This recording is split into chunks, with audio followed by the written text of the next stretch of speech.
Hey guys, welcome to Libby's Lounge, Patreon edition, where we are recording the unofficial audiobook for the Assassin's Alliance. We are on to chapter 23, so let's dive in. Chapter 23. Maureen. The ride back to the city remained mercifully silent. Maureen climbed into the front seat after Andrew pulled off, but he didn't say a word and pretended he didn't see the silent tears running down her face. Exhaustion settled over her, her body aching, but she refused to complain. She might be in pain, but Seamus had taken a worse beating. They pulled under the Institute, the city lights disappearing from view. "Is Seamus okay?" she asked, breaking the silence. He parked the car before tilting his head in curiosity. "Of all the shit you've been through in the last 72 hours, that's your main concern?" "Why wouldn't it be? My mother tortured him." "She tortured you too, and you just blew your entire life up to give us an inside information line." But Maureen shook her head. "That was self-preservation." "Doesn't mean it doesn't hurt." He reached into the glove compartment and pulled out a stack of napkins. She accepted them and pulled down the visor to clean her face and gasped, catching sight of the bruising. She'd forgotten all about it. "It's pretty gnarly," Andrew said with a chuckle. The sound pulled a smile to her face. "You didn't answer my question. Is Seamus okay? I need to know if Eileen is going to kill me when I walk into that building or not." "Last I heard, he was in recovery. Without a doubt, you saved his life." Warmth spread through her, and she put her hand to her chest, taking a moment to place the feeling. Pride.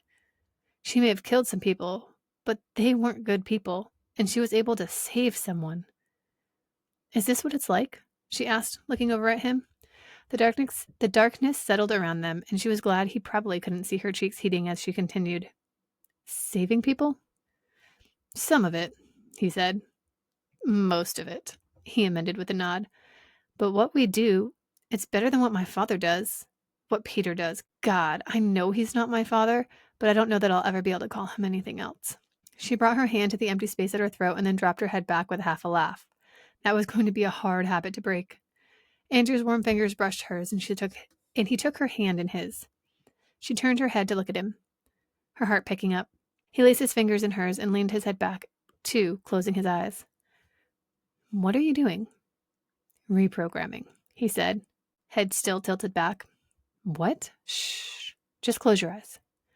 Maureen watched him, waiting for him to open his eyes and look at her, but he didn't, a sly smile lifting his lips. "It doesn't work if you keep staring at me." She flushed and laid her head back, closing her eyes. "Now, just breathe." She listened to him take long, deep breaths and tried to follow, having to stop several times to catch her own breath, which was weird because she was breathing. Finally, she stopped listening to him and made her own pattern. 4 seconds in, 5 seconds out, over and over. A loud knock startled her awake. Maureen sat up, the seat having been laid back at some point. Her hand slipped from Andrew's and she adjusted herself, her heart trying to leave the car without her. Andrew glared out the passenger window and Maureen turned to see Rosemary glaring back. He let out an aggravated sigh. "We'll be right in," Andrew said loudly. "Now," Rosemary retorted. "My father needs a word." "Her father?" Maureen asked, looking back at Andrew, unease settling into her stomach. Or maybe that was hunger. Her stomach growled too. He dipped his head to his side, stretching it. "Elijah," Andrew said softly. "Did you sleep well?" She looked around the parking garage, realizing the light was different. "How long did we sleep for?" "You slept for 10 hours. "And what, you just sat there watching me?" she asked with a small laugh, although the idea didn't upset her. "I thought you could use some rest before we go into the circus." He nodded to the building. "And I slept for like 6 of those." "Oh, so you wanted a nap and used me as cover." "You caught me," he said, flashing her that smile, the one that made her feel something she probably shouldn't. Rosemary banged on the window again. Andrew laughed and Maureen couldn't help but join him, the release lifting a weight off her shoulder. "We should go. Are you ready?" Maureen surprised herself by saying, "Yes." Rosemary held the door, annoyance on her face. Maureen's legs nearly gave up as she stood, and Rosemary caught her. Pain shot down Maureen's leg, the harsh reminder she'd been stabbed in the ass and hadn't been sitting for half a day. "The pain meds must be wearing off," Andrew said, hustling around the car to help her, but Rosemary shooed him off. "I've got her. He's waiting for you in his office. I'll take her to the 5th floor." Andrew hesitated. "Don't trust me?" she challenged. Maureen could feel the tension rising and didn't want to cause any issue. She'd just gotten here. "It's fine," Maureen said. I'll be fine. Go. See? She'll be fine, Rosemary said, pushing the door closed and adjusting her grip around Maureen's waist. Fine, Andrew agreed, but Maureen could hear the trepidation in his voice. I'll be there as soon as I can. He gave a final warning glance to Rosemary and headed to the elevator. He doesn't like you? Maureen asked as they moved much slower to the silver doors. I'm not a team favorite, Rosemary said. Why is that? You'll have to ask them, she said. They fell into silence while they waited for the next elevator, Maureen's body feeling even more unstable. They stepped into the elevator and Maureen braced against the wall as the world tipped. Something was wrong. Oh, Rosemary? It's okay, Rosemary said, pulling Maureen back up, but Maureen stumbled and fell into her. Rosemary grunted, arms securing Maureen upright. Maureen's head dropped to the girl's shoulder, heavy as a bowling ball. The doors to the medical ward opened, and Maureen's gut sank. She must be hallucinating because this wasn't the medical ward. This was interrogation. Rose? Maureen's words failed her as her body followed along without her consent, a cold dread climbing up her spine. What? The door to the interrogation room they held Josh in opened, Elijah holding it. We don't have a ton of time, he said. Maureen looked up at him from hooded eyes she couldn't quite open all the way. What did you do? Sedative, Rosemary said, as Elijah slid an arm beneath Maureen's armpits and lifted her like a rag doll, carrying her into the room and depositing her into the chair. Her head lolled, and Rosemary's head grabbed it before she could fall off the seat. How much? Obviously too much, Rosemary said, a slight panic in her voice. It's fine, Elijah said, and Maureen didn't see how this could be fine. Get her secured. Rosemary moved around her, securing her arms and legs to the chair. If she could panic, Maureen was positive she would be. Instead, she just moved where Rosemary put her, watching each movement as if it would explain to her what was going on. A dull prick pulled her eyes to the inside of her elbow, and it took several seconds to realize there was a needle in her arm, a tourniquet already put in place. When did that get there? She squeezed her eyes together, trying to get her head clear. The snap of the tourniquet being removed startled her, and she looked to Elijah. His blue eyes sparkled, a patient smile plastered on his face. Hello there, Maureen. Doing okay? Words refused to find the way out of her mouth, and she just blinked at him. Give it a minute. Maureen looked down at her arm again, now seeing a full IV set up. Elijah slowly injecting something into her. When did he do that? Her heart began to race, her breath trying to catch up to it, but every time it did, her heart would go faster. It was as if someone had turned on her adrenaline and broke the switch. Stop it, she yelled, words catching up to her brain's commands. Stop! Ah. Elijah removed the syringe and sat back. There she is. Give it another minute. It felt more like 15 minutes by the time Maureen's heart began to slow, her body still trembling with the sudden influx of adrenaline. She looked around the room for Rosemary, but she was nowhere to be seen. Had she imagined that? How had she gotten here? The memory suddenly fuzzy. She was with Andrew, and then... How are you feeling? Elijah asked. What am I doing here? Maureen asked, finding it impossible to stop the trembling in her body. I have some questions. You could have just asked, she said. No need to kidnap and drug me. Elijah smirked at her comment, but continued as if she hadn't spoken. Who are you? Maureen scoffed. Maureen McCall. I know that's who you are now. I want to know who you were before that. Maureen froze, meeting his ice-cold gaze. I don't know what you're talking about, she whispered. Please. My name is Maureen. You know, we could do this the old-fashioned way, but I have this new toy, and I've been dying to try out the latest version. Maureen gripped the chair, her stomach hollowing out in fear as he reached behind him and picked up another syringe filled with a bright blue liquid. What is that? I call it sin. Maureen watched in horror as he inserted the syringe into her IV, her arm completely immobilized. Please. My father has been keeping secrets from me, you being one of them. If you're as harmless as he claims, this will prove it. He pushed the plunger, the bright blue liquid racing into her veins. A chill followed the liquid up her arm. No, not a chill, a burning cold like frostbite. It chased up her arm, slamming into her heart like an icicle, and Maureen screamed as if she had been stabbed through the heart, because she must have been. The trembling in her body tripled, a cold so intense seeping into her bones. Elijah sat back, eyeing her reaction with interest. What? She asked through chattering teeth. I'm just waiting. For what? The dead. Maureen's jaw dropped open, which was a bad move, as her teeth continued to chatter and they slammed into her tongue with a sharp pain, the taste of copper following. She clenched her teeth instead as the door to the interrogation opened, and Maureen forced her head to look, finding Rosemary there, her face pale. "What are you doing?" Rosemary said, her voice filled with fear. "What needs to be done, darling?" "You said just a few questions. This is necessary," Elijah finished for her, the word filled with the hunger Maureen had heard from her mother on many occasions. "Go and watch how it's done." "What about Rosemary?" Maureen looked over at the door again, silently begging for her to tell someone, to get help, because the longer she sat here, the colder she got, the more positive she was that she was going to die. But Rosemary looked away from her, shame crossing her face as she nodded and shut the door. Maureen turned back to Elijah, anger filling the hollowness that had dug into her gut. "Where's Francis?" she asked through clenched teeth. "Preoccupied." He sat back and crossed his arms, checking his watch.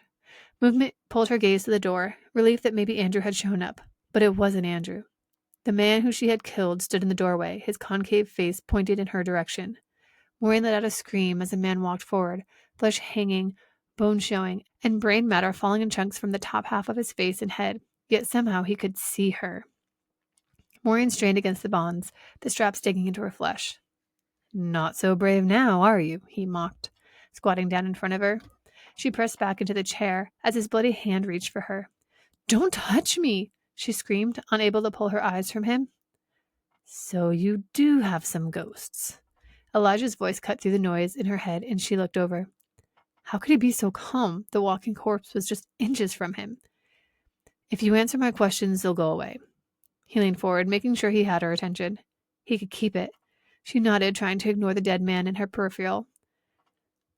"What's your name?" he asked again. "Maureen McCall," she pushed out between her lips. "What association do you have with Hale Security?"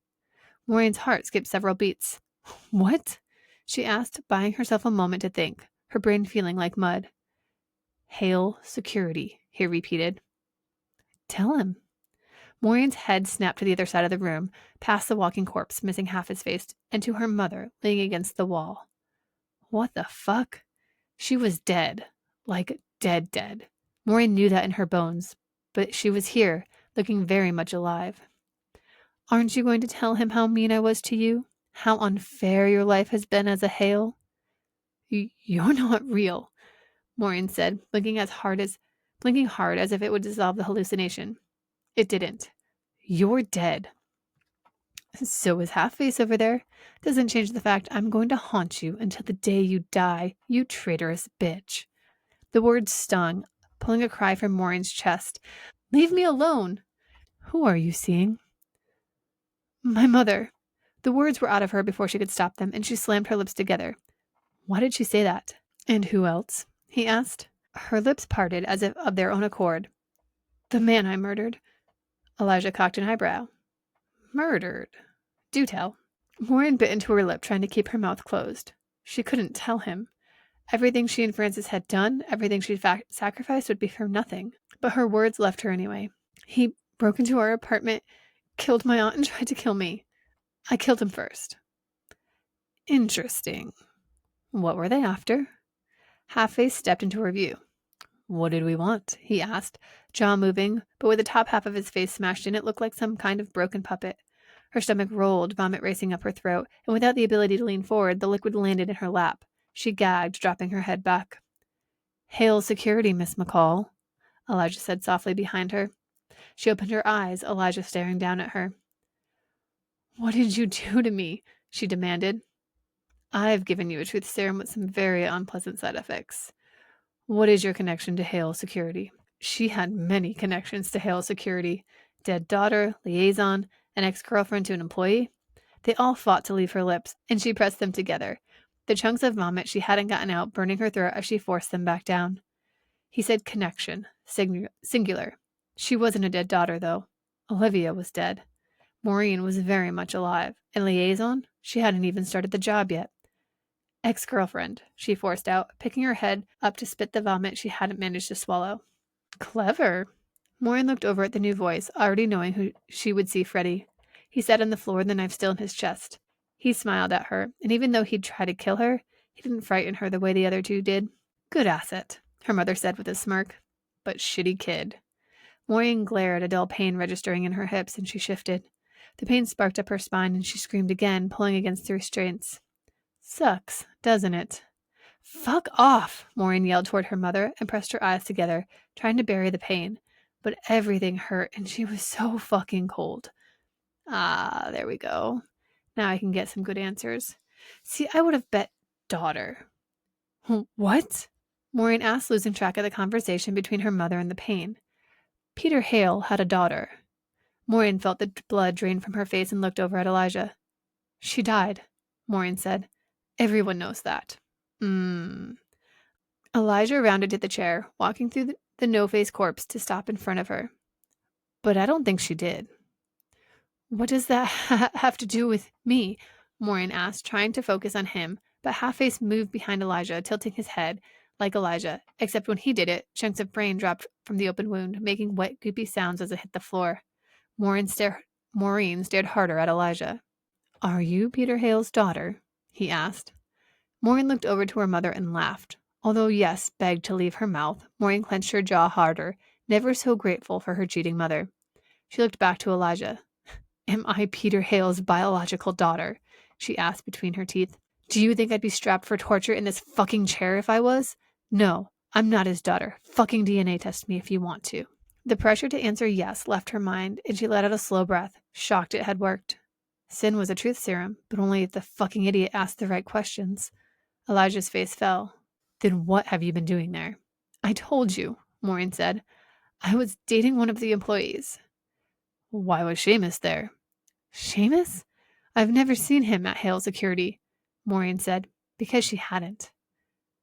What happened to him? Elijah continued. I don't know, Maureen said, lacing as much venom as she could muster into the words as she fought against herself. Maybe you should juice him up and ask. An angry growl left Elijah, and Maureen swallowed hard, but he changed questions. Why has my father been training you? Maureen licked her dry lips, a violent chill rocking her body. The pain in her hips climbed higher up her spine, shooting to the middle of her back. Her body arched, and a scream tore through her already raw throat for what felt like minutes. The restraints pulled on her, and she slumped forward, chin dropping to her chest. Elijah's rough hand pushed her forehead up, face inches from her. Why has my father been training you? He demanded. Maureen stared daggers at him, willing the words to not leave her mouth. But the cold was getting harsher, and the pain in her back nearly blinding. She tried to think of a way to rephrase, sinking her teeth into her bottom lip to stop the words from coming out. But Elijah's victorious smile pulled them from her. Because, Maureen gasped, because he felt pity for me. The words stopped trying to leave her, and she let out a cry of relief. Because that was her truth. Francis only decided to train her because he felt bad. Elijah yelled in frustration, slamming his fist against the table behind him. Maureen jumped, the pain in her spine getting higher. I answered your questions. Please, let me go, Maureen cried, the pain now clouding her vision. Oh, not yet, her mother cooed, coming into view. I'm enjoying this show. Her mother placed a single finger beneath her chin to keep it from dropping, and it felt like a blade made of ice piercing her chin. Maureen choked, the feeling of blood welling in her mouth, the pain unbearable. Tears blurred her dead form, and her mother laughed, letting go. Maureen's head dropped forward, the blood pooling from her mouth into her lap. She coughed, spraying it across the floor, too. The door slammed open, and Maureen tilted to see what hell was coming next, and was met with a wave of relief. Francis and Eileen filed into the room. What have you done? Francis demanded, as Eileen rushed forward. Her warm hands cupped Maureen's face, and she cried out again. You're so warm, Maureen said. Holy Mother, Eileen murmured, intense eyes searching Maureen's. What did he give you? Sin, Maureen said, letting go of the control she fought for when Elijah questioned her, her pain reducing as she did. Damn it, Eileen said, and turned to the table, searching for something. That's not to be used on legacy assets, Elijah, Francis yelled. Maureen tilted her head enough to see the two men, toe to toe. She's not an asset, Elijah ground out. She hasn't been vetted. She hasn't been sworn in. Francis shoved his son, slamming him against the wall. Elijah tried to break free, but Francis held him fast. She is my asset, and I told you to leave her alone. How sweet, her mother said, stepping back into view. Looks like someone might care about you after all. I'm sure you'll disappoint him, too. Rosemary stepped into the doorway and threw her mother, a vial in hand. Here, she said, skirting past the two men to Eileen. More drugs? Maureen's adrenaline began to spike again. Her lungs stopped listening to her, the world tilting as the pain from her hips raced up her back, striking the center of her shoulder blades, and she screamed, looking to Eileen. Eileen met her scared gaze with one of kindness. It's going to be okay, she said, taking the yellow vial Rosemary offered. This is going to help. Maureen stared at the yellow substance, fear telling her not to put another damn thing in her body, and then to Rosemary, who stood with her hands to her mouth in horror. Rosemary, who drugged her first and brought her in here. Why did you do this? Maureen asked as she caught her breath. I'm so sorry, Rosemary said. He just said he had some questions. I didn't. Am I going to die? Maureen asked, looking back to Eileen. Eileen filled the fresh syringe and shook her head. Not if I have anything to say about it, she assured, and flooded her IV with the yellow serum. And that is the end of chapter 23. This was a really fun scene to write. I mean, I love all the scenes that I write. Obviously, I love to write. But the sin scenes are especially fun. And this is the first trial run of sin. So it's not the same as when Luke took it or when Mason took it. And so I had a lot of fun with this one. And it gives us an insight into Maureen's psyche. It gives us an insight into her potential for things, as we're going to come to see, because she's able to not answer the questions that he asked, which is the total opposite point of sin. We also get to see Rosemary in a different light than we know her as, because she wasn't always a loyal follower of her father. She was just a girl trying to make good decisions. Obviously, she doesn't make the best ones. So anyways, I will see you guys for chapter 24.